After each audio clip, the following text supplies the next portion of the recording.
don't think I can do this job. As soon as I lay down, all I see are those kids' faces.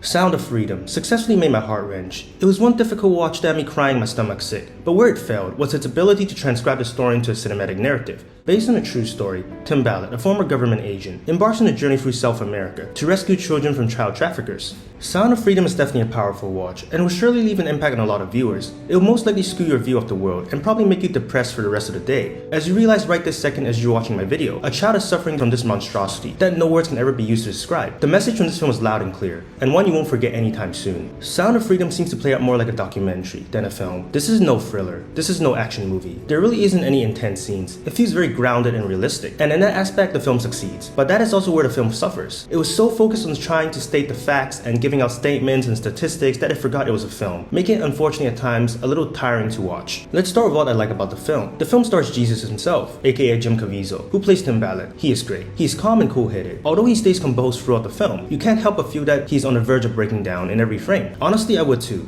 Just seeing the film already had me tearing up. He delivered a powerful performance. I also really like the stark color palette. Everything feels very gritty and dirty, and you want to just get out of the fear and just take a shower after the film. Watching the film makes it hard to breathe at times, as you try to comprehend that this is actually happening while you're watching the film. But of course, the most powerful aspect of the film is his ability to burrow under your skin long after the credits roll. The film does not show anything graphic at all. It's the idea that it was able to plant in your head the horrific world we live in. That makes this film terrifying and haunting. Other than that, I did find this film to be a bit unvaried at times. The film doesn't really have any pacing. Everything seems to meld and blend together over much of a narrative. One second you're in a city, and the next, you're in a jungle. Things happen so quickly. Scenes would build up to something, then abruptly cut to the next segment, not leaving enough time for viewers to digest or comprehend everything that is happening. The dialogue is also very forced and unnatural. It feels as if every line must carry a heavy weight and must be important or significant to the film's theme. This made the film feel unnatural at times. No one talks like that. The film also heavily utilizes a dramatic score to amplify the mood.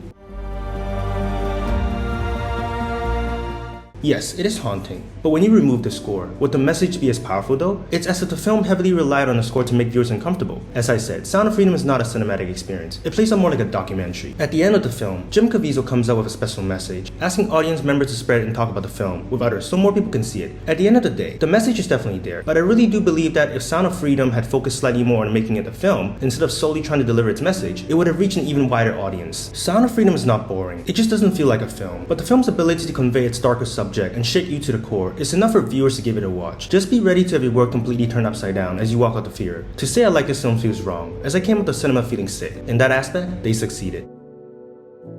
Have you seen Sound of Freedom? Do you plan to see it? If you did, what did you think of it? Comment below and let me know. And as always, subscribe for your next travel ticket.